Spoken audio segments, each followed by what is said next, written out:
안녕, 여러분들 2학기 2회고사 응시하느라 고생 많았습니다. 좀 문제 수도 많고 시험 범위도 굉장히 넓었기 때문에 여러분들이 힘들었을 것 충분히 이해를 합니다. 자, 그럼에도 불구하고 여러분들이 열심히 공부한 만큼 좋은 성적을 거뒀으면 좋겠습니다. 그리고 2학년으로서 마지막 시험이고요. 이제 3학년에 진학하게 될 텐데 3학년 때 수능이나 모의고사에서 혹시 선택할 학생들이 있다면 이 내신 시험으로도 충분히 모의고사를 대비할 수 있을 정도로 난이도가 조금 있게 문제를 출제했기 때문에 여러분들이 복습을 좀 해보면 좋겠다. 물론 이제 나중에 세계사를 선택하지 않겠다라고 하는 학생들은 가볍게 그냥 기분 좋게 끝났다라는 이 자유를 즐기면 되겠습니다. 내년에 혹시 동아시아사를 선택할 학생들이 있다면 세계사에서 출제되는 중국사, 일본사 문제가 동아시아사에서 조금 더 디테일하게 다뤄집니다. 그러니까 세계사에서는 중국사, 일본사 합쳐서 보통 5문제 정도 출제가 된다라고 보시면 되는데 이제 한국, 중국, 일본 합쳐서 20문제가 나오기 때문에 세계사에서 좀 기초를 잘 다져두고 갔다면 3학년 때 동아시아사도 조금 더 수월할 것 같습니다. 자, 일단 가볍게 문제 쭉 풀어보도록 하겠습니다. 선생님이 사실 수업 때 힌트를 몇 개 드렸어요. 시험 범위가 굉장히 넓기 때문에 동아시아는 이제 근현대 부분만 언급이 돼 있고 전근대사는 없고 우리가 유럽 중세 프랑크 왕국부터 쭉 시험 범위에 속하게 됐는데 특히나 지난 시험에서 이미 냈던 중복되는 부분 중에서 가급적 출제하지 않은 요소들을 중심으로 출제를 하겠다. 그래서 1번 문제에 나와 있는 중세 유럽의 교역권이라든지 르네상스라든지 계몽사상 이런 것들 출제한다라고 미리 예고를 했습니다. 자, 그런 문제들은 잘 맞췄길 바라고요. 추가로 그 시민혁명 부분, 특히 이제 영국혁명과 프랑스혁명 출제를 했고요. 종교개혁과 절대왕정도 한 부분씩 출제를 했습니다. 한번 문제 풀면서 살펴보도록 하죠. 1번입니다. 가나 교역권에 대한 설명으로 옳은 것은 중세 유럽의 교역권이라고 되어 있고요. 가가 아래, 나가 위에 있습니다. 자, 가 교역권을 한번 보죠. 가는 지금 지중해 지역의 교역권이 되겠습니다. 지중해 교역권, 베네치아, 피렌체 뭐 이런 도시들이 밀라노 성장을 했던 교역권이고요. 위에 북해와 발트해 지역을 묶는 여기 북유럽 교역권 혹은 뭐 북해 교역권 뭐 이렇게 표현을 했습니다.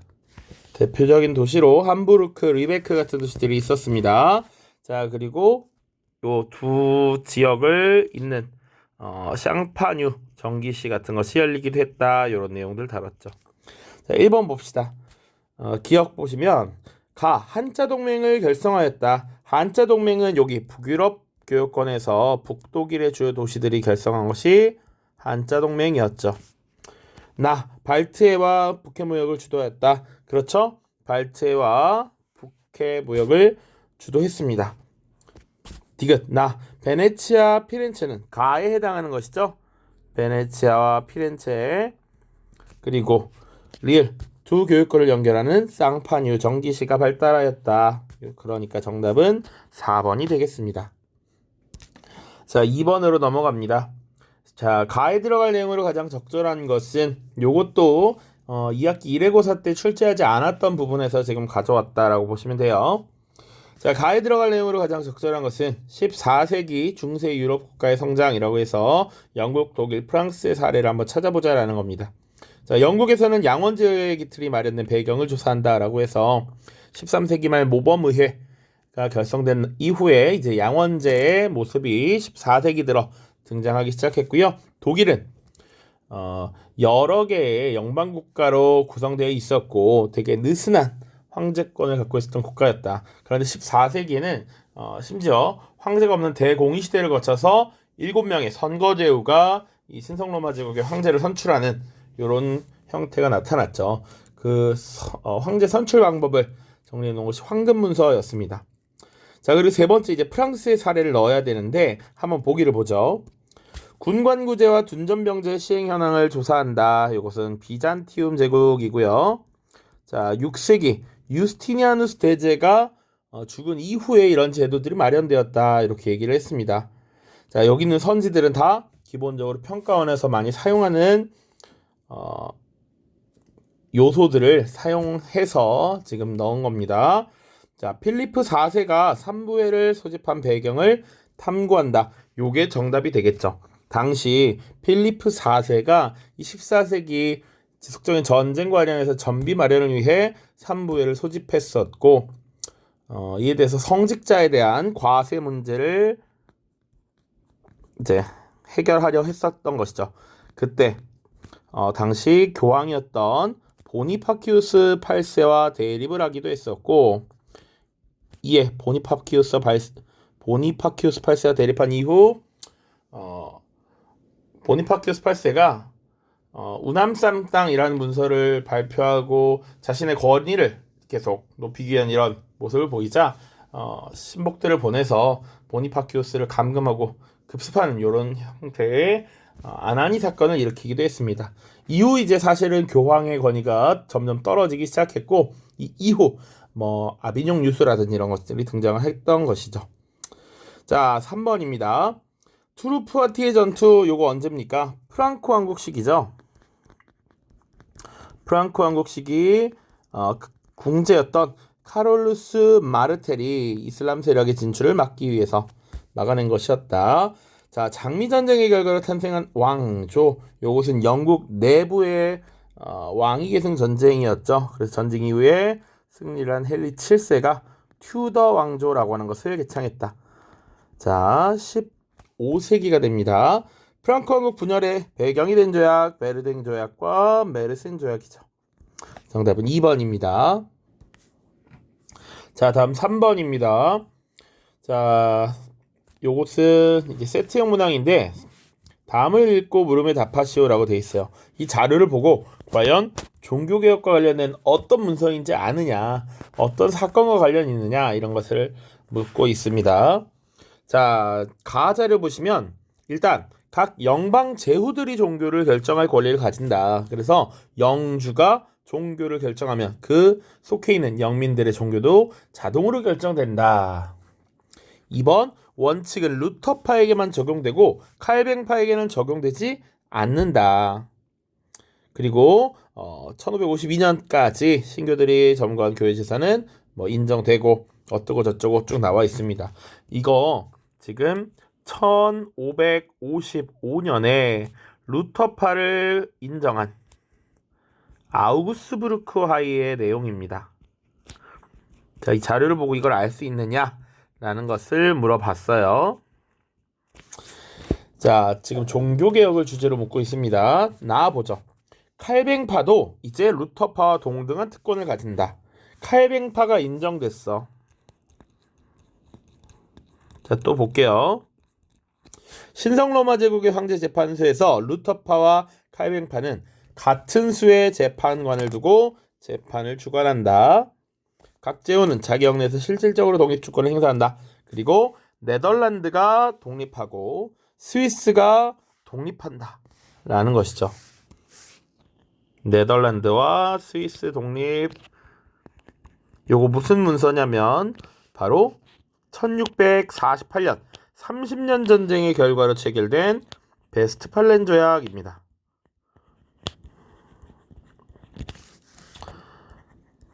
자, 그래서 자료 3번 보시면 가와 나가 발표된 시기 사이에 있었던 사실을 묻고 있어요. 자, 보죠. 레오 3세가 성상 파괴령을 반포하였다. 그래서 동서교회의 분열이 시작되었다. 요거 레오 3세의 성상 파괴령 726년입니다. 요거 비잔티움 제국의 황제였습니다. 2번, 위클리프와 후스를 이단으로 규정하였다. 요거 콘스탄츠 공의회였죠. 1414년부터 1418년까지 해당합니다. 헨리 8세가 영국 국교의 수장이 되었다. 자, 영국의 종교개혁하면 헨리 8세의 분리, 수장령이라는 거 있었지. 이게 수장령을 나타내는 것이고, 자, 수장령이 발표된 것은 1534년입니다. 요거 말고 하나 더, 수장령 말고 하나 더 알고 있어야 되는 것이 엘리자베스 1세 때 발표된 통일령이었죠. 만약에 요것을 출제했다면 요것도 정답이 될 수 있습니다. 1559년이에요. 요 부분이 연도와 관련해서 조금 날카롭게 출제가 된다면 여러분들이 조금 어렵게 느낄 수 있을 법합니다. 자, 4번 앙리 4세가 위근호에게 신앙의 자유를 허용하였다. 요게 낭트 칙령입니다. 요 낭트 칙령이 발표됐던 때가 바로 1592년이죠. 1598년이죠. 8년. 1598년입니다. 임진왜란이 끝나네. 자꾸 왜 시작하는 92년을 쓰고 있죠? 1598년입니다. 자, 요게 정답이 되고요. 5번 크리스트교가 로마 카톨릭과 그리스 정교로 분리되었다. 이것은 1054년의 일입니다. 자, 그 다음 보죠. 빈칸 기억에 들어갈 국가와 해당 국가의 절대왕정을 이끈 국왕을 쓰시오라고 돼 있어. 네덜란드가 이 국가로부터 독립했대. 이 국가는 바로 에스파냐가 됩니다. 네덜란드의 독립, 바로 합스부르크 왕가로부터 가톨릭 강요 정책에 시달리던 이 네덜란드는 당시 칼뱅파 신교도였던 위그노들이 중심이 있어서, 물론 이 네덜란드에서는 고이센이라고 불렀습니다. 이 고이센들이 중심이 되어서 독립전쟁이 일어나게 되죠. 그래서 북부 7개 주가 독립하고 이런 모습이 나타납니다. 자, 그렇다면 에스파냐의 절대왕정 시기를 이끈 국왕은 누굽니까? 바로 펠리페 2세죠. 자, 그래서 이 펠리페 2세라는 이 절대왕정 시기를 이끈 국왕의 이름을 따서 이 시기 얻은 동남아시아의 섬나라가 있어. 이 나라를 식민지로 얻었는데 여기서 따서 필리핀이라는 이름을 붙였죠. 4번입니다. 자, 가에 들어갈 내용으로 적절한 것을 보기에서 고른 것은, 자, 르네상스 시대의 인문주의로의 여행이라고 되어 있습니다. 그래서 도서 목록으로 들어갈 만한 것들을 2개만 골라보자 라는 것이죠. 첫 번째, 호메로스의 오디세이아는 무슨 책입니까? 요건 고대 그리스의 인물이에요. 그래서 이 트로이 전쟁을 일종의 서사시로 쓴 것이 오디세이아입니다. 자, 니은 에라스무스의 우신예찬, 알프스 이북의 르네상스를 상징하는 대표하는 작품이죠. 에라스무스 우신예찬. 자, 그리고 페트라르카 칸초니엘의 이것도 르네상스 시대의 작품이 되겠습니다. 페트라르카, 보카치오 이런 인물들 한 번쯤 들어봤을 거야. 토마스 아퀴나스의 신학대전, 중세 유럽은 맞지만 이 스콜라 철학을 집대성한 서적이죠. 토마스 아퀴나스. 그래서 정답은 니은과 디귿이 되겠습니다. 자, 5번 보도록 하죠.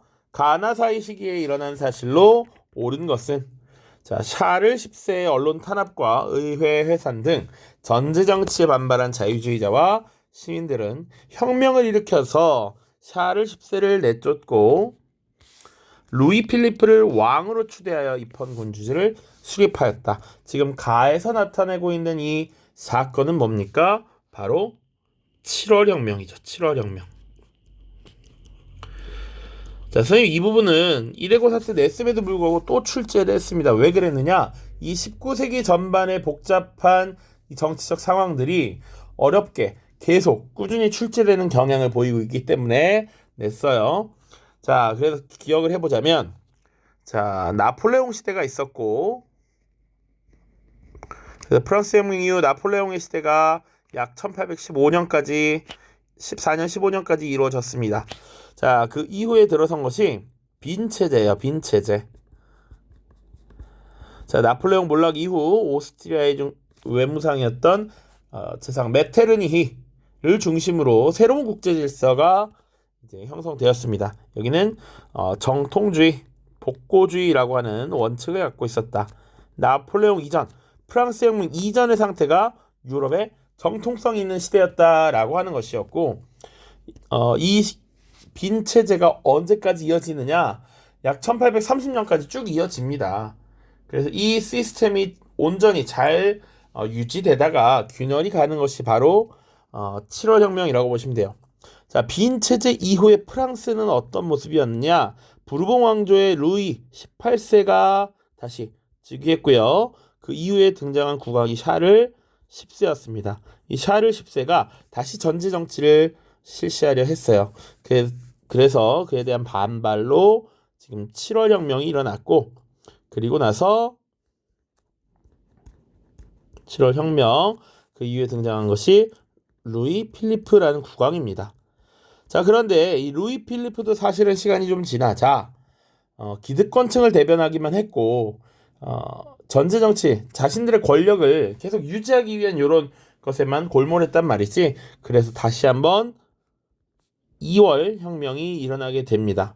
그리고 이 2월 혁명의 여파가 주변국으로 퍼지면서 이 빈 체제 자체가 무너지게 돼요. 자, 밑에 보시면 소수행가와 대지주가 부와 권력을 독점하자 선거권 확대와 시민적 요구, 자유의 요구가 거세졌다. 그래서 파리의 중하층 시민 계급과 노동자가 선거권 확대를 요구하면서 혁명을 일으켰다. 이것이 2월 혁명이 되겠죠. 자, 7월 혁명 1830년이고요. 2월 혁명은 1848년입니다. 그 중간에 들어갈 사건이 뭐냐라는 것이지. 요건 근데 선생님이 수업 때도 언급을 많이 했었던 것 같습니다. 자, 메테르니가 실각하였다.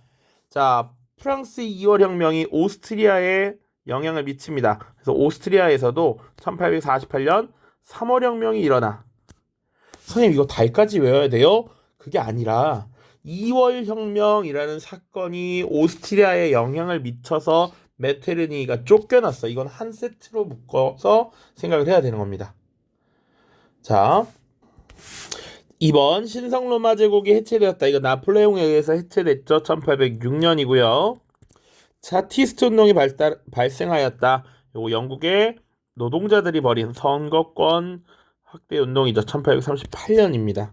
자, 요거 이왕 문제를 풀면서 답만 찾는 것이 아니라 공부를 하자면, 자, 영국에서는 일찍이 입헌군주제가 발달했었고 의회제도가 발달했죠. 그래서 국회의원들을 선거를 통해서 투표로 선출하는 이런 관행들이 오래 만들어졌습니다. 그런데 영국에서 산업화가 이루어지면서 농촌의 인구가 도시로 밀집하면서 기존의 선거구 자체가 국회의원을 선출한 그 지역이 인구 변동이 심했습니다. 그래서 국회의원을 뽑긴 뽑지만 거기 국민들이 별로 살고 있지 않은 지역도 있고 국민의 수가 굉장히 늘었음에도 불구하고 국회의원을 몇 명 선출하지 않는 지역들도 많았어. 그래서 그런 것들을 제대로 조정하라라고 하는 요구가 있었고 32년에 1차 선거법 개정이 이루어집니다.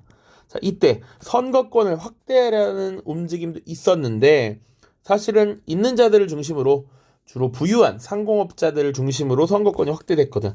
그래서 1차 선거법 개정이 있었음에도 불구하고 선거권을 받지 못한 농민, 노동자들을 중심으로 해서 차티스트 운동이 일어난 것이죠. 1838년이었습니다. 이게 정답이고요. 자, 러시아에서 청년 장교들을 중심으로 12월에 일어난 반란 데카브리스트의 봉기 1825년 비렐름 1세가 독일 황제로 즉위하였다. 이것은 프로이센 중심으로 독일이 통일되면서 베르사유 궁전에서 즉위식을 거행했으니 1871년이 되겠습니다. 자, 6번 문제 보도록 하죠. 가 사상의 주창자들의 주장으로 적절한 것을 보기 위해서 고른 것은, 자, 볼테르 씨, 당신은 이 사상을 무기로 인류의 적에 대한 투쟁을 시작했습니다. 이러한 장애물을 극복하기 위해서는 대단한 성품과 덕성을 가져야 하는데 당신은 그것들을 가지고 있었음을 보여줬습니다. 자, 프랑스에서 이 사상을 주창한 베일, 퐁트넬, 볼테르 등은 이성, 관용, 인간성 등을 투쟁고로 채택했습니다. 이성의 무기 이런 거 강조했다. 바로 이것이 계몽 사상을 나타내는 말이죠. 그래서 계몽 사상을 주장한 사람들의 주장이 어떤 것인지 찾아보자. 왕에 관하는 신으로부터 부여받은 것이다. 왕권, 신수설이죠. 이거 계몽 사상가들이 주장을 했을까요? 그렇지 않습니다.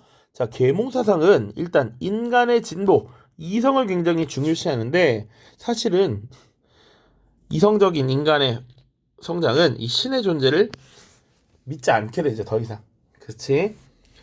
자, 니은 국가는 사회 구성원의 계약에 의해 성립된다. 이거 사회계약설이죠. 사회계약설 계몽사상의 한 종류로 볼 수 있습니다. 지식의 집대성과 전파는 사회진보에 기여한다. 그래서 다양한 지식들을 집대성한 책을 편찬하는 그런 백과전서 이런 것들이 등장하죠. 니드로 날랑베르 같은 인물들이 있습니다. 자, 리을 문명을 지닌 자들이 약한 다른 인종을 장악해야 된다. 사회 진화론인데 이것은 계몽사상가들의 주장이라고 보기만은 어렵습니다. 정답은 니은 디귿 고르시면 되겠습니다. 자, 7번 문제 보죠. 자, 요것도 선생님이 의도하지 않게 영국혁명을 선생님이 강조를 하게 됐는데 수능에서도 사실은 이 영국혁명이 또 출제가 됐습니다. 자, 의회파 지도자 가에 대해서 말해보자. 왕당파와의 내전에서 승리했고 찰스 1세를 처형해서 공화정 수립에 기여했어. 집권 후엔 의회를 해산하고 청교도주의에 입각한 금욕적 독재 정치로 국민들의 반발을 사기도 했어. 가는 크롬웰을 말하는 것입니다. 크롬웰. 자, 그래서 크롬웰이 집권한 이후의 사실이래요. 그러니까 자, 영국혁명이라고 하는 것을 우리가 다룰 때 두 차례의 혁명이 있죠. 청교도 혁명과 명예혁명. 자, 첫 번째 국왕들, 집권자들을 중심으로 보자고. 제임스 1세, 찰제라고 했죠. 제찰 중간에 크롬웰이 있고 찰제입니다. 제임스 1세, 찰스 1세, 크롬웰, 찰스 2세, 제임스 2세. 자, 그래서 이 찰스 1세 때 청교도 혁명, 그리고 제임스 2세 때 명예혁명이 나타나죠. 그런데 크롬웰이 집권한 이후 물어보고 있죠. 이후의 사실로 옳지 않은 것은이니까 이때 일어난 일, 제임스 1세, 찰스 1세 때 일어난 일을 찾아보면 되겠다. 자, 보시면 1번 공물법과 항해법이 폐지되었다. 요거 19세기 영국의 자유주의 운동이라고 해서 우리가 쭉 다뤘던 내용입니다. 굳이 연도를 또 상기시키자면 공물법 폐지가 1846년, 항해법 폐지가 1849년이야. 자, 그리고 또 기억해 볼 만한 건 이 항해법이라는 것을 만든 것 자체가 누구야? 바로 크롬웰이죠. 만들고 나서 당연히 폐지를 하니까 이후의 사실로 맞겠지. 자, 의회가 권리청원을 제출하였다. 자, 관련된 문서 영국혁명, 영국의 의회민주주의 발달과 관련된 문서가 총 3개가 있었습니다. 대헌장, 마그나카르타라고 하죠. 권리청원, 권리장전이 있습니다. 1215년, 1628년, 1689년입니다. 자, 1628년이에요. 이거 언제냐? 찰스 1세 때입니다. 찰스 1세 때. 그러니까 정답은 요것이 돼요. 크롬웰 집권 이전이기 때문에 심사법과 인신보호법이 제정되었다. 요건 찰스 2세 때죠. 다시 왕정이 복고된 이후에 찰스 2세와 제임스 2세 때는 가톨릭을 다시 복구하려는 이런 모습이 나타났단 말이야. 그에 대응해서 의회에선 국교도들만이 관직에 취임할 수 있다라고 하는 심사법, 그리고 법률에 의해서 체포하고 구속할 수 있도록 하는 인신보호법, 이런 것들을 제정했습니다. 메리와 윌리엄이 공동왕으로 추대된 것 명예혁명의 결과니까 맞고요. 1689년이고요. 스코틀랜드를 병합하고 대영 제국을 수립하였다. 이거 엔여학대죠. 18세기 초반으로 넘어갑니다. 자, 잠깐 영상 자체는 쭉 이어질 텐데 선생님이 영상 중간중간에 이렇게 끊었다가 갈 거예요. 그래서 다음 8번 이어서 보겠습니다. 자, 8번 보겠습니다. 밑줄 친 선언이 작성된 시기를 연표해서 옳게 고른 것은 이라고 되어 있어요. 선생님 출제할 때 조금 신경을 썼던 부분이긴 합니다. 자, 예전처럼 당신들은 소유권의 행사에 최대의 자유를 부여하기 위해 조항을 추가했고 그 합법성을 확실히 하기 위해서 그것에 한 줄도 손대지 않았다. 따라서 당신들의 선언은 가난한 자가 아니라 부자들을 위해서 작성된 것이다 라고 비판을 하고 있어요. 자, 소유권은 국민의 안전, 자유, 생존, 소유를 침해할 수 없다. 이 원리에 위반되는 모든 소유, 거래는 옳은 것이 아니면 부도덕한 것이다. 선생님이 설명을 할 때 이거 인권선언을 얘기하고 있는 거거든요. 인간과 시민의 권리선언입니다. 줄여서 인권선언이라고 하죠. 1789년 발표된 자료입니다. 미리 말하면 그 8월에 봉건제 폐지 선언이 나오고 나서 그 바로 직후라서 8월이 될 겁니다. 8월. 자, 그래서 연표에서 골라야 하는데 보도록 하죠. 테니스 코트의 서약, 이거 뭡니까? 자, 당시 루이 16세가 삼부회를 소집하고 세금과 관련된 이런 것들을 위해서 삼부회를 소집했어. 그런데 여기서 제3신분이 우리도 머릿속 표결을 통해서 우리의 입장을 반영시켜달라라고 요구를 했었고 1, 2신분은 그걸 받아들이지 않았던 것이죠. 그래서 제3신분들이 테니스 코트에 나와서 우리의 입장이 받아들여질 때까지 우리는 의회에 들어가지 않겠다라고 테니스 코트의 서약을 발표했고, 그리고 프랑스 인구의 97%에 달하는 제3신분의 대표가 여기 모여 있으니 우리가 바로 국민의회다라고 선언을 하는 것이죠. 자, 그 이후에 여러 가지 조치들이 나오죠. 그래서 바스티유 감옥을 민중들이 습격하기도 하고요. 봉건제 폐지 선언, 그리고 인간과 시민의 권리 선언이 나타납니다. 정답은 가가 됩니다. 자, 그리고 91년 헌법이 제정되는 것은 나중에 이제 입법의회로 넘어가는 과정이죠. 자, 그러니까 요것은 가가 정답이다. 자, 이 선언이 뭘 말하는지를 근데 조금 알기가 어려웠을 것 같다. 선생님이 근데 뭐라고 했냐면 인간과 시민의 권리 선언에서 제17조에 이 소유권을 굉장히 강조하고 있다. 그래서 초기 혁명을 주도했던 것은 주로 어느 정도 재력을 가진 상공업자들 중심이었기 때문에 이 소유권 강조했는데, 이런 소유권마저 사실 비판했던 것이 민중들, 그리고 민중의 지지에 힘입어서 이렇게 혁명을 주도했던 자코벤, 로베스피에르 같은 인물들이 되겠습니다. 자, 그래서 요거는 1번이 정답이다. 9번 보죠. 이제 본격적으로 사실은 새롭게 배운 내용들이 등장합니다. 나는 플라시 전투의 패배 이후, 그러니까 나는 벌써 뭔지 나왔어야 돼. 사실 지도에서도 힌트를 줬어. 나는 어느 나라입니까? 바로 프랑스가 될 겁니다. 그래서 이 프랑스가 베트남, 라오스, 캄보디아 지역을 묶어서 인도차이나 연방이라고 하는 것을 조직했다라는 것. 1887년이었죠. 뭐 연도는 몰라도 됩니다.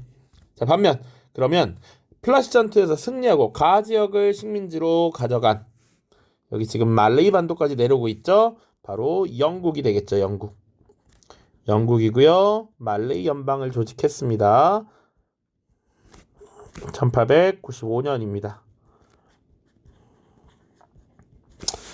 자, 그래서 가나 국가에 대한 설명으로 옳은 것을 고르면 되죠. 파쇼다. 가는 영국이니까 파쇼다에서 프랑스와 충돌하였다. 맞죠? 영국과 프랑스의 횡단 정책과 종단 정책이 부딪힌 거잖아요. 정확히 합시다. 영국의 종단 정책과 프랑스의 횡단 정책이 충돌했죠. 자, 그래서 남수단 지역의 파쇼다에서 충돌했다. 자, 니은 앙골라와 모잠비크를 지배하였다. 이거 포르투갈에 대한 설명이고요. 디귿 벵골 지역의 주도권을 두고 영국과 충돌하였다. 그게 플라시 전투였죠.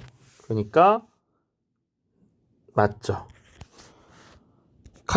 카이로와 케이프타운에 있는 요것을 종단 정책이라고 했어요. 이것을 추진했던 건 나가 아니라 가가 되겠죠. 정답은 2번입니다. 10번 보죠. 가나 국가에 대한 설명을 옳은 것은 또 식민지를 보고 알아야 돼. 자, 여기가 이집트고요. 여기가 아프리카 남쪽이니까 남아프리카겠죠? 요 이집트와 남아프리카에 있는 종단 정책을 추진했던 국가가 바로 영국일 거고요. 나는 지금 어디를 가지고 있냐면 여기입니다. 여기 지금 빗금 쳐져 있는 여기가 현재 리비아에 해당하는 지역이에요. 리비아. 자, 그리고 여기 뭐 에리트리아 뭐 이런 나라들이 있습니다. 그리고 하나만 더. 자, 여기가 비어 있는데 여기는 사실은 독립국이거든요. 요 독립국이 어디냐면 바로 에티오피아예요. 그래서 이 이탈리아가 이 지역도 식민지를 하려 했으나 실패했어. 나는 이탈리아가 되겠습니다. 이탈리아. 자, 무력 시위를 통해 일본을 개항시킨 나라는 미국이니까 아니고요. 2번 서아프리카에서 마다가스카르를 잇는 횡단 정책을 추진하였다. 요거 프랑스죠. 프랑스. 아도와 전투에서 에티오피아에 패배하였다. 나에 대한 설명 맞죠? 이게 정답입니다. 아도와 전투 1895년 에티오피아의 군주였던 메넬리크 2세에 패배했습니다. 이집트를 보호국으로 삼고 수에즈 운해를 차지하였다. 요거 영국에 대한 설명이죠. 일본과 함께 방공협정을 체결하였다. 일본과 함께 방공협정을 체결한 나라 이탈리아는 맞아. 그런데 다른 한 나라는 영국이 아니라 독일이니까 정답이 될 수 없죠. 정답 3번입니다. 자, 11번 문제 보겠습니다. 국가 가다에 대한 설명으로 옳은 것을 보기에서 고른 것은 조선에 대한 지배권을 두고 청과 대립하던 일본은 청일전쟁에서 승리하여 시모노세키 조약을 체결하였다. 이 조약으로 랴오둥반도와 타이완을 할양받고 조선의 내정 간섭을 강화할 수 있었으나 가 국가가 개입하면서 랴오둥반도를 반환하였다. 요거 그러면 어떤 나라다? 가는 러시아가 돼야죠. 러시아. 자, 그 다음 러시아가 만주와 한반도의 영향력을 확대하자 나와 동맹을 맺은 일본은 알 수 있겠어요? 러시아를 견제하기 위해서 일본과 동맹을 맺었지. 바로 영국입니다. 영국. 그리고 러시아와 전쟁을 일으켜서 일본이 승리했죠. 승기를 잡은 일본은 미국의 중재로 포츠머스 조약을 체결했습니다. 다는 미국이 되겠습니다. 요거 교과서에 있는 텍스트거든요. 여러분들이 잘 스토리를 알고 있느냐 이걸 물어보기 위함이었습니다. 자, 특히 나는 원래 지금 유럽과 서아시아 지역에서 서로 팽팽하게 힘겨루기를 하고 있었습니다.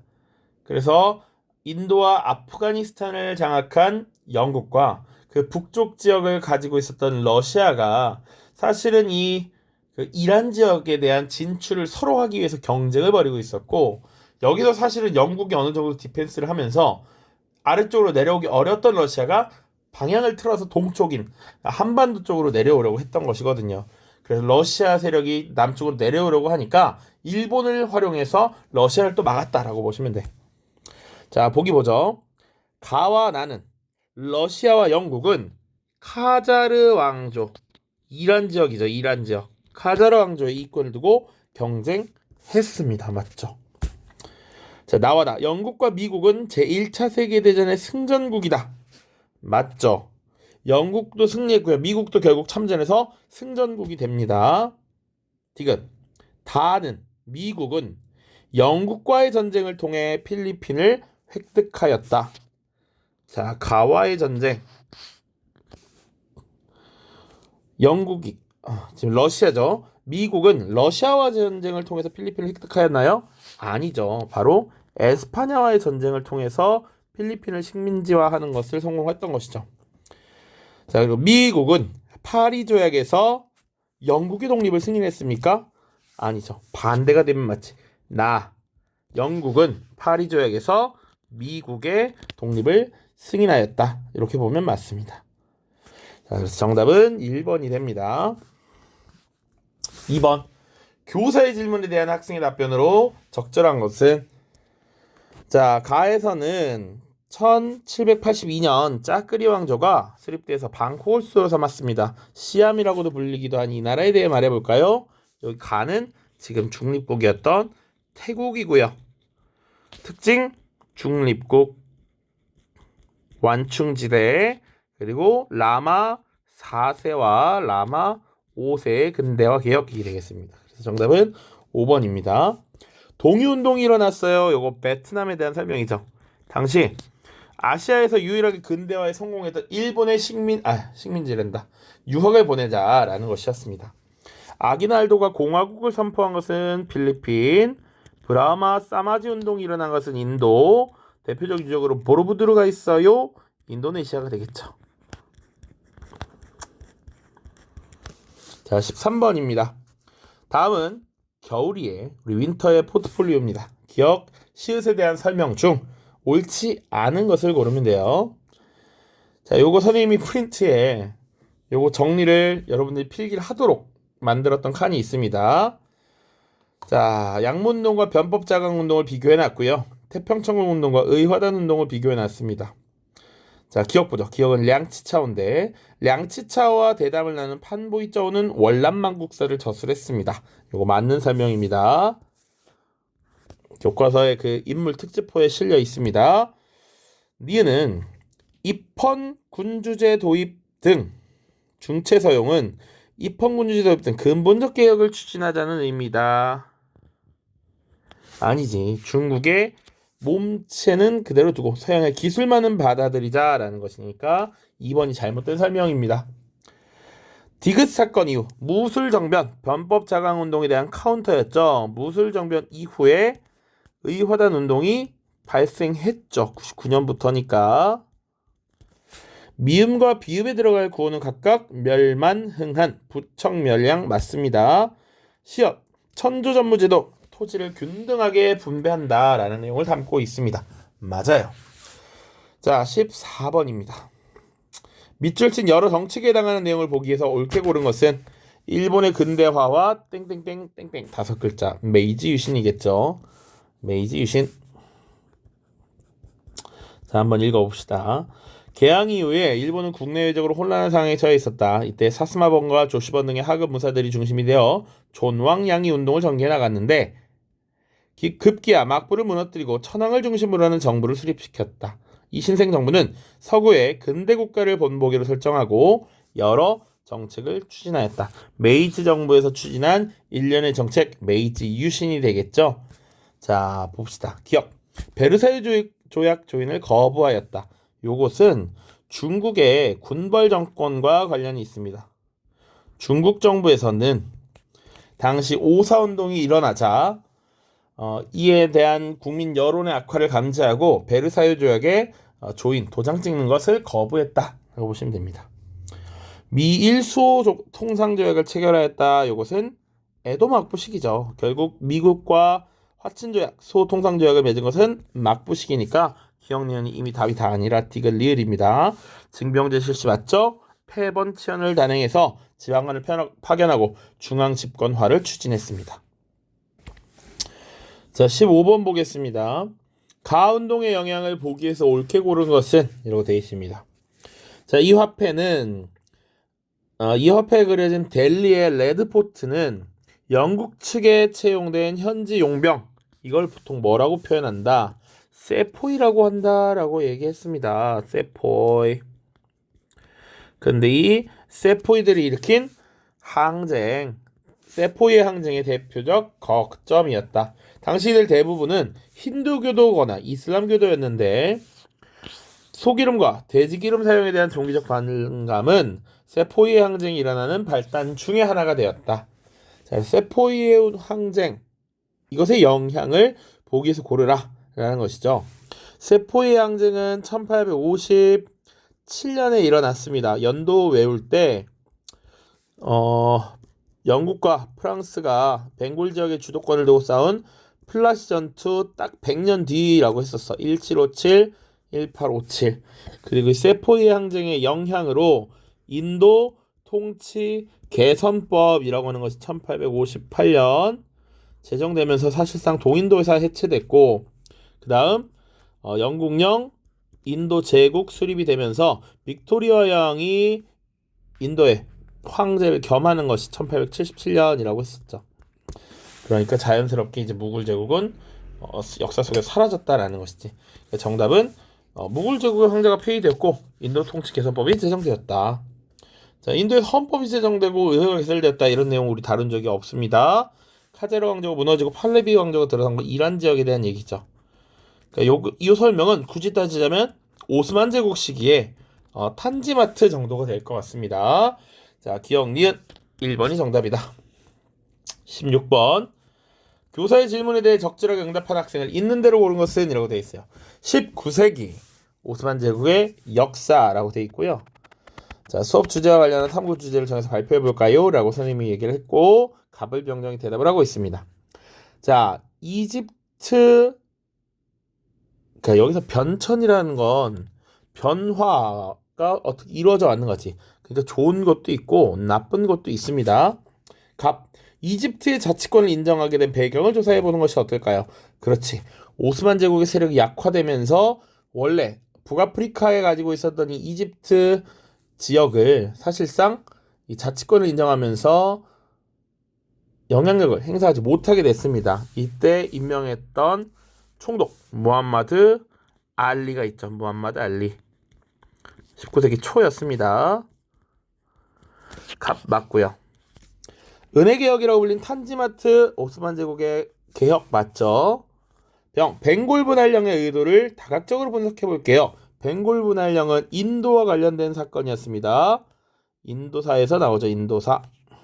아니고요. 유럽 영토의 대부분을 상실한 발칸 전쟁. 오스만 제국이 식민지를 계속 잃게 되는 여러 가지 내용 중에 하나였죠. 근데 발칸 전쟁은 20세기에 넘어 들어가서 1912년부터 13년까지 발생합니다. 정답은 을이 돼요. 요거 선생님이 약간의 낚시를 넣었습니다. 자, 17번입니다. 가 국가에 대한 아시아, 아프리카의 민족운동으로 옳지 않은 것은 이라고 되어 있어요. 요것도 최근에 기출되었던 문제 자료를 가지고 왔습니다. 5회 주민들로부터 러시아가 흑해와 발트해에 주둔 중인 주력 함대를 동아시아의 전장으로 출전시킬 것이라는 소식을 들었다. 러시아의 팽창을 경계하는 이 국가가 과연 이 함대가 스웨즈 운하를 통과하도록 허락할 것인지 귀추가 주목된다. 러시아의 팽창을 경계하는 국가래. 이 나라 어디입니까?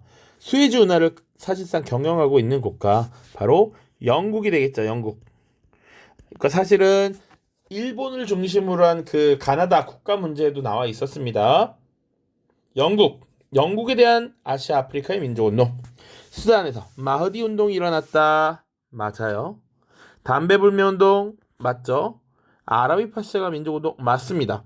자, 근데 4번 나미비아에서 헤레로족이 봉기를 일으켰다. 요거 독일에 대한 저항이죠. 독일에 대한 저항. 정답은 4번이 되겠습니다. 그리고 줄루 왕국 이산드라나 전투 샤카줄루 이런 거 얘기했었습니다. 18번입니다. 18번. 다음 자료가 발표된 시기를 연표해서 옳게 고른 것은 총독이 영국령 인도의 전체 또는 일부에서 반정부적 또는 혁명적 운동이 일어나고 있으며 공익을 위해 이에 대해 신속히 대처해야 한다고 판단하는 경우 그러한 범죄에 대해서는 고소경장이나 재판 없이 처벌할 수 있다. 요게 핵심적인 내용이죠.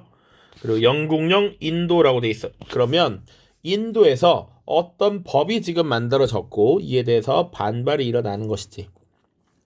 요거 지금 롤러법에 대한 설명입니다. 롤러법. 구속영장 없이 재판 없이 처벌할 수 있도록 한 것 1919년에 제정된 롤러법이고요. 자, 요것은 1차 세계대전 당시 총력전의 시기였던 이 1차 대전에서 인도인들에게 도움을 얻었던 영국이 분명히 인도인들에게 자치권을 주겠다라고 약속을 했죠. 그런데 1차 대전이 끝나고 나서 영국이 싹 입을 닫아버린 것이지. 그리고 나서 인도인의 반발이 일어나자 롤러법이라고 하는 것을 제정해서 오히려 탄압했던 겁니다. 자, 연표 보시면 세포의 항쟁 아까 1857, 영국령 인도제국 성립 1877, 인도 국민회의 결성 1885, 콜카타 대회 1906입니다. 벵골 분할령 1905, 1906, 1차 대전 종전 1918, 신인도 통치법 제정 35년이 되겠죠. 정답은 마가 되겠습니다. 1차 대전 종전 이후에 영국의 인도 탄압 잘 기억하고 있느냐 본 겁니다. 19번입니다. 가전쟁의 결과에 대한 설명으로 옳지 않은 것은이 하는 것은. 19세기 후반부터 개발되어 사용된 기관총은 이 전쟁에서 결정적 화력 수단으로 활용되었다. 이 때문에 전투에서 보병들이 진격할 수 없게 되자 참호를 파고 장기간 대치하는 참호전이 시작되었다. 그리고 참호를 돌파하기 위해서 기관총으로 파괴할 수 없는 장갑 차량이 등장했다. 이 전쟁 제1차 세계대전을 말하는 것이죠. 자, 1차 세계대전의 결과로 옳지 않은 것은이야. 국제연맹의 탄생 맞죠?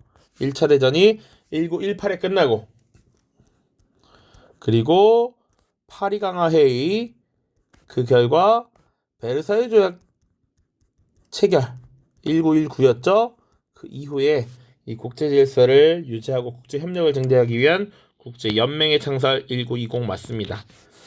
맞아요. 바이마르 공화국 맞죠? 독일에서 바이마르 공화국이 수립됐고요. 그리고 베르사유 조약을 체결하면서 프랑스가 알자스 로렌 지역을 획득했습니다. 자, 뉘른베르크와 도쿄에서 전범 재판이 열렸다. 이거 어느 전쟁과 관련이 있다? 이것은 2차 대전과 관련이 있죠. 2차 대전. 자, 그리고 5번입니다. 이거 동아시아 사람들은 또 봐도 중국 산둥 지방의 이권이 일본에 양도되었다. 자, 원래 중국 산둥 지방은 독일이 갖고 있었던 지역이었고 일본이 독일과 싸우겠다. 독일의 선전포고를 하면서 이 중국의 산둥 지방을 공격해서 이 지역에 대한 이권을 가져갑니다. 그리고 1차 대전의 결과 체결된 베르사유 조약에서 이것을 승인받아요. 그래서 중국의 대학생들이 들고 일어났던 민족운동이 바로 오사운동이었던 것이죠. 요거 흐름 잘 알고 있느냐, 내용 잘 알고 있느냐 물어보기 위함입니다. 요거 동아시아사에서는 또 더 자세하게 다뤄질 내용입니다. 20번 보겠습니다. 가나 사이식이 일어난 사실로 옳은 것을 보기에서 고른 것은. 자, 러시아의 볼셰비키가 독일 제국 및 그 동맹국들과 브레스트 리토프스크 조약을 체결하였다. 이 조약으로 러시아는 불리한 강화 조건을 감수해야 했으나 전쟁에서는 벗어났다. 연도로는 1918년이 됩니다. 왜냐? 1917년 11월 러시아 대혁명이 발생했고 새롭게 구성된 소비에트 정부가 결국 전쟁에서의 이탈을 선언했습니다. 나와보시면 일본은 대공황의 여파로 산업 생산량이 급감하고 실업자가 속출하였다. 이에 만주사변을 일으켜서 그리고 만주국을 세우고 위기를 극복하고자 하였다. 만주사변은 31년, 국 세우는 거 32년입니다. 그러니까 이 중간에 18년부터 32년까지 이 중간에 있었던 사실을 골라봐라 라는 것이죠. 러시아에서 발생한 피해 일요일 사건, 러시아 혁명 이전에 있었던 일이죠. 자, 피해 일요일 사건, 러시아에서 1905년에 있었습니다. 나치당이 부상하고 히틀러가 총리에 취임하였다. 1933년이라고 우리 수업 때 얘기했습니다. 이거 좀 어려웠을 거야. 자, 디귿 무솔리니가 로마 진군을 통해서 정권을 장악하였다. 무솔리니의 로마 진군 1922년이죠. 이건 확실한 정답. 그리고 장제스가 군벌을 타도하여 국민혁명을 완수하였다. 자, 국민혁명은 당시 군벌을 타도하기 위한 일련의 정복 활동이었죠. 이 국민혁명을 하기 위해서 1차 국공합작이라는 걸 이뤄냈었죠. 이 1차 국공합작이 등장했던 24년부터 1928년에 이제 국민혁명, 북벌이 완수됩니다. 정답은 디귿과 리을이래요. 디귿과 리을. 21번입니다. 다음 자료를 발표한 인물이 집권한 시기에 역사적 사실로 옳은 것은입니다. 자, 4월 태제라고 하는 자료예요. 자, 러시아 혁명 당시에 1917년 3월 혁명이 발생했고 이 3월 혁명의 결과 임시정부가 들어섰습니다. 그런데 이 임시정부는 전쟁을 지속했다라는 거야. 자, 이 중간에 4월 태제가 발표되면서 전쟁에 반대하고 즉각 평화 실현해라 라고 했죠. 그리고 나서 임시정부가 전쟁 지속하고 경제는 어렵고 먹고 살기 힘들어지자 11월 혁명이 다시 발생했단 말이야. 이걸 주도했던 것이 바로 4월 태제를 발표했던 레닌입니다. 레닌. 블라디미르 레닌이야. 레닌이 집권한 시기의 역사적 사실을 고르면 되는데 우리 소련의 집권자 하면 우리 아직 배운 것이 레닌하고 스탈린밖에 없어요. 물론 그 뒤에 여러 인물들이 있긴 있습니다만 자, 레닌과 스탈린인데 한번 보죠. 포츠담 선언을 발표하였다. 포츠담 선언은 1945년 7월에 독일왕복 이후에 열렸던 국제회담이었고 미국, 영국, 소련이 모였습니다. 스탈린의 권력 집권기예요. 경제개발 5개년 계획을 추진하였다. 이것도 스탈린입니다. 레닌이 추진했던 신경제 정책을 폐기하고 경제개발 5개년 계획을 추진했죠. 스웨덴과의 북방전쟁에서 승리하였다. 이것은 표트르 대제의 훨씬 옛날 얘기고요. 소비에트 사회주의 공화국 연방, 아니 소련이라고 하는 것이 1922년 레닌 집권기에 성립이 되었죠. 그리고 프로이센, 오스트리아와 폴란드를 분할 점령하였다. 예카테리나 2세 때 시기입니다. 22번 보죠. 가나의 민족운동이 발생한 지역을 지도해서 옳게 고른 것은 자, 파리 강화위에서 이권의 반환과 21개 조의 취소가 수용되지 않고 일본의 이권이 양도되는 것을 알게 된 대학생 3천여 명은 항의 시위를 벌였다. 요거 5.4 운동을 설명하고 있는 것입니다. 5.4 운동 어디서 일어났어요? 바로 중국이죠. 중국 2가 되겠네요. 자, 오스만 제국이 쇠퇴하자. 야, 이러면 일단 D 고르면 일단 문제가 있는 거야. 오스만 제국이 여기 아나톨리아와 유럽 일부와 아프리카와 요런 지역에까지 영향을 미쳤으니까. 자, 서양 열강이 진출하여 이 지역의 종교적 부족국 대립을 이용하여 영향력을 확대하였다. 이러한 상황 속에서 이슬람교 초기의 순수함을 되찾자는 와하브 운동이 일어나 와하브 왕국을 수립하기도 하였다. 와하브 운동하면 지금의 아라비아 반도 지역이죠. 아라비아. 그래서 오늘날 사우디아라비아로 이어지기도 했다. C니까 C. 정답은 1번이 되겠습니다. 23번입니다. 다음 자료가 발표된 이후 실시한 정책으로 적절한 것을 보기에서 고른 것은 자, 우리가 두려워해야 할 유일한 것은 두려움 그 자체입니다. 이거 완전 띵언이야. 당시 미국이 겪고 있었던 어려움을 극복하기 위한 대통령의 취임 연설로서 가장 멋있는 연설이었다고 생각합니다. 자, 경제적 어려움이 쭉 나타나 있습니다. 미국 대통령 프랭클린 루즈벨트의 취임 연설문이었습니다. 자, 요런 것들 경제적 어려움을 타개하기 위한 대통령의 노력 보면 되겠죠.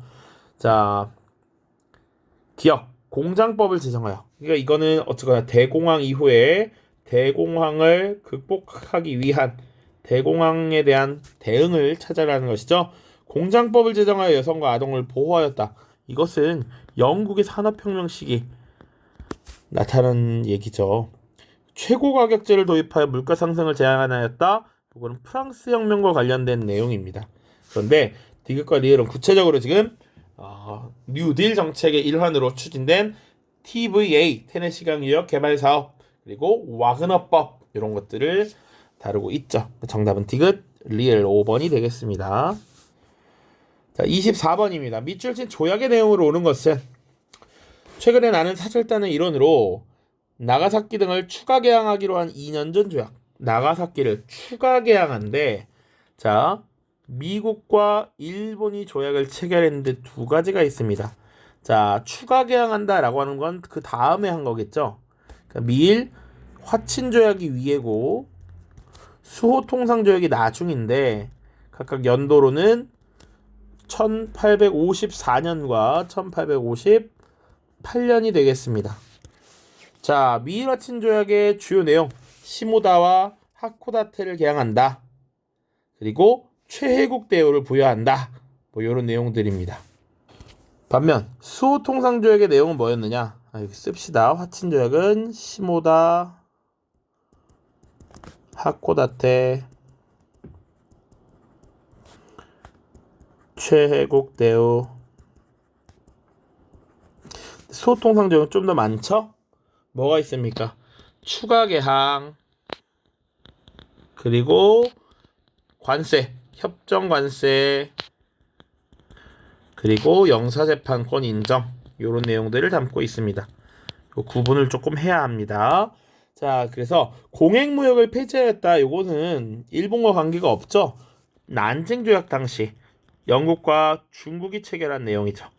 랴오동 반도를 중국에 반환하였다. 삼국 간섭에 대한 내용이고요. 미국의 최애국 대우를 부여하였다. 요건 화친 조약입니다. 미일 화친 조약. 크리스트교 포교의 자유를 허용하였다. 이것은 우리 중국사에서 다뤘던 베이징 조약이 되겠고요. 정답은 5번. 미국인에 대한 영사재판권을 인정하였다. 요거 실제 문제에 미국인이라고 수정이 되었을 겁니다. 자, 25번입니다. 가나 시기에 있었던 사실로 옳은 것은? 자, 주가가 정점을 찍고서 바닥으로 내리꽂고 있습니다. 요거 미국의 경제공황 1929년에 있었던 대공황을 나타내는 것이고, 요거 우리 교재에서 기출문제로 풀었던 자료입니다. 가나 시기에 있었던 사실 골라보죠. 일본이 진주만을 기습하였다. 1941년이 되겠습니다. 자, 여기에 어디에도 해당하지 않아요. 튀르키예 공화국이 선포되었다. 무스타파 케말에 의해서 1923년이니까 맞습니다. 이탈리아가 에티오피아를 정복하였다. 1935년 침공을 해서 36년 정복했죠. 35년, 36년 다 어쨌거나 나에 해당한다. 무솔리니죠. 리을 북대서양조약기구가 결성되었다. 1949년이 되겠습니다. 요 바깥의 일이니까 아니다. 정답은 3번이죠. 3번. 자, 26번입니다. 이제 막바지를 향해 다가가고 있어요. 밑줄친 점령 이후에 발생한 사실로 옳지 않은 것은? 자, 2차 대전은 선생님이 연표를 촘촘하게 잘 보라라고 얘기했었죠. 자, 히틀러의 집권 이후 쭉쭉쭉 체코슬로바키아에 대한 점령을 감행하였다. 여기 언제였냐면 1938년의 일입니다. 자, 36년 라인란트 점령, 여기부터 시작을 하죠. 37년 반공협정 체결했고요. 이탈리아, 독일, 일본입니다. 38년에 여길 잘 봐야지. 오스트리아 먼저 합병하고요. 그 다음 체코슬로바키아 수데텐을 점령합니다. 그리고 나서 지금 더 점령을 감행했다라는 거야. 자, 봅시다. 이 이후에 발생한 사실 옳지 않은 것을 고르면 돼. 자, 샤를 드골이 망명정부를 구성하였다. 이것은 전쟁이 일어났지. 그리고 나서 처음에 폴란드 침공했고요. 폴란드 침공했고 40년에는 유럽 북부 지역을 침략합니다. 덴마크, 핀란드, 노르웨이, 그리고 벨기에, 네덜란드 이런 북부 지역을 침공하고요. 그 다음에 이제 유럽의 패권 국가였던 프랑스를 침공합니다. 자, 그래서 프랑스가 점령된 이후에 드골이 영국 지역에 가서 망명정부 자유 프랑스를 구성했죠. 맞아요. 독소 불가침 조약이 체결되었다. 요거 여기 해당하는 얘기죠. 독소 불가침 조약. 소련은 이제 전쟁에 개입하지 않도록 만들어 놓고 전쟁을 일으켰습니다. 미드웨이 해전에서 연합국이 승리했다. 1942년 미국이 일본을 상대로 승리했던 거니까 맞고요. 반공협정을 체결한 것은 바로 전입니다. 그래서 4번이 정답. 대서양원정은 1941년 앞바다에서 저기 윈스턴 처칠과 루즈벨트가 전후 평화수립 원칙을 천명한 것이었습니다. 27번입니다. 밑줄친 이 회의에 대한 설명을 옳은 것은? 자, 이 회의를 인도네시아에서 29개국 대표가 이 회의를 개최했고요. 반식민주의 역사를 경험한 공통점을 갖고 있다. 그래서 반식민주의 이런 것을 핵심 가치로 천명했다. 그래서 정답은 심플하게 2번이죠. 반동회의에 대한 얘기였고 제3세계 형성에 기여했습니다. 나머지 보기는 생략. 자, 서술형 2번 보죠. 가에 들어갈 말을 쓰고 이에 대응하여 소련이 설치한 기구를 쓰시오. 자, 2차 세계대전이 끝난 후 미국과 소련의 대립이 본격화되었고 동유럽 각국에 공산주의 정부가 들어섰고 그리스와 터키 등지에서 공산주의 세력이 부상하자 미국은 트루먼 독트린을 발표하여 공산주의 확산을 막고자 했다. 그리고 전쟁으로 피폐해진 서유럽 각국의 경제를 재건하려는 무엇을 발표했습니까? 재무장관 마셜의 이름을 따서 마셜 계획 혹은 마셜 플랜 다 맞습니다.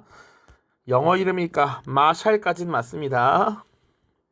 자, 그리고 이에 대응하여 소련이 설치한 기구를 쓰시오. 자, 경제적 지원에 대한 대응 수업 때 얘기했습니다. 코메콘이라고도 하고요. 경제 상호 원조 회의라고 합니다. 수업 때 수업 자료에서도 이렇게 화살표로 대비되는 것, 대응하는 것 설명했고요. 옆에 마셜 플랜과 관련된 지도에서도 그것을 언급을 했습니다. 알겠죠? 마셜 계획 코메콘 이렇게 쓰시면 되겠습니다. 자, 무려 29문제나 됐습니다. 그리고 내용도 많았고 난이도도 높았습니다. 여러분들이 당연히 어려움을 느꼈을 것이라고 생각하고요. 선생님이 여러분을 괴롭히려고 하는 것이 절대 아니라 조금 더 강하게 단련을 하려는 조금 무딘 마음이었다 이렇게 생각을 해 주십시오. 4번의 시험 동안 정말 고생 많았고 공부하느라 힘들었을 텐데 진짜 고생 많았고 나중에 수능 때 선택을 하게 된다면 좋은 성과를 꼭 거두기를 바라겠습니다. 모두 고생 많았습니다. 안녕.